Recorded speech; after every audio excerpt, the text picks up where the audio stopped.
Surajit sir competitive ক্লাসে তোমাদের প্রত্যেককে ওয়েলকাম। একটা সার্কুলার ট্র্যাকের রেসের প্রবলেম তোমরা দেখতে পাচ্ছ। বলছে একটা সার্কুলার ট্র্যাক আছে 120 মিটারের, সেখানে এ এবং বি দুজন পার্টিসিপেন্ট আছে, তারা একই সময়ে একই জায়গা থেকে 20 মিটার পার মিনিট এবং 12 মিটার পার মিনিট স্পিডে মুভ করছে। বলছে at how many points will they meet, কতগুলো ডিফারেন্ট পয়েন্টে তারা মিট করবে, আলাদা আলাদা কতগুলো পয়েন্টে তারা মিট করবে।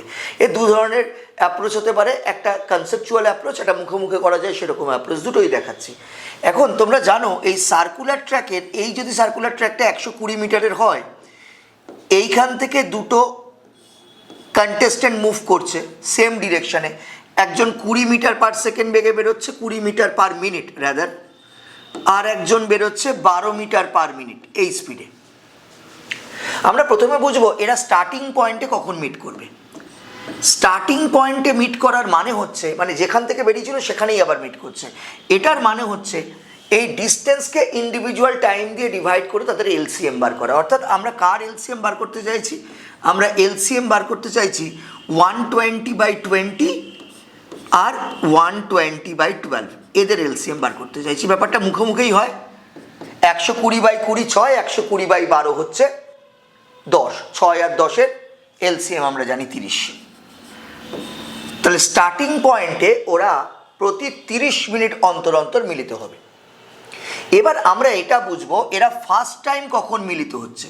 এই সার্কুলার ট্র্যাকের ওপর এরা ফার্স্ট টাইম কখন মিলিত হচ্ছে। এই ফার্স্ট টাইম মিলিত হওয়া মানে হচ্ছে ডিস্টেন্স বাই স্পিড। এখানে স্পিড মানে রিলেটিভ স্পিড।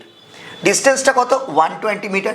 রিলেটিভ স্পিড কি? সেম ডিরেকশানে মাইনাস হয়, তোমরা জানো 20 - 12 8, 120-কে 8 দিয়ে ভাগ করলে 15 সেকেন্ড। অর্থাৎ এরা ফার্স্ট টাইম এই সার্কুলার ট্র্যাকের ওপর 15 সেকেন্ড, ফার্স্ট টাইম এই সার্কুলার ট্র্যাকের ওপর যে কোনো পয়েন্টে মুভ করছে 15 সেকেন্ড পরে। আমরা কি বার করতে চাইছি? আমরা বার করতে চাইছি এরা কতবার সার্কুলার ট্র্যাকে মিলিত হবে। তাহলে আমাদের কাজটা কি? এই যে স্টার্টিং পয়েন্টে মিলিত হওয়ার আগে ওরা ফার্স্ট টাইম মিলিত হচ্ছে 15 সেকেন্ড পরে, তার মানে কোশ্চেনটা তোমরা যদি ভালো করে দেখো, at how many points will they meet, ওরা কতগুলো পয়েন্টে মিট করবে। সিম্পল স্টার্টিং পয়েন্টের টাইমটাকে ফার্স্ট টাইম মিটের টাইম দিয়ে ডিভাইড করে দাও 30/15, অর্থাৎ ওরা দুবার মিট করবে। ওরা স্টার্টিং পয়েন্টের রেসপেক্টে ফার্স্ট টাইম মিটের যে ক্যালকুলেশনটা ডিভাইড করলে হোয়াট এভার উই হ্যাভ, সেটা হচ্ছে আমাদের রিকোয়ার্ড আনসার। এটা তো কনসেপচুয়ালি। আর মুখে মুখে কী করে করা যায়? তুমি দেখবে এরা সেম ডিরেকশনে মুভ করছে কি অপোজিট ডিরেকশনে মুভ করছে। তুমি দেখলে সেম ডিরেকশনে মুভ করছে, জাস্ট স্পিডের রেশিও নিয়ে নেবে। আলাদা আলাদা পয়েন্টে মিট করা, কতবার মিট করছে, এই ধরনের যখন প্রবলেম আসবে স্পিডের রেশিও নিয়ে নেবে।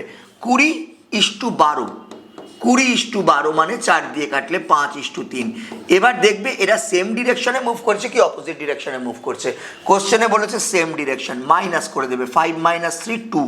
এরা দুটো আলাদা আলাদা পয়েন্টে মুভ করছে, মানে মিট করছে। যদি এটা অপোজিট ডিরেকশন বলতো, জাস্ট এটা আমরা অ্যাড করে দিতাম। কনসেপচুয়ালি খুব ভালো একটা problem. Answer is option B. Thank you.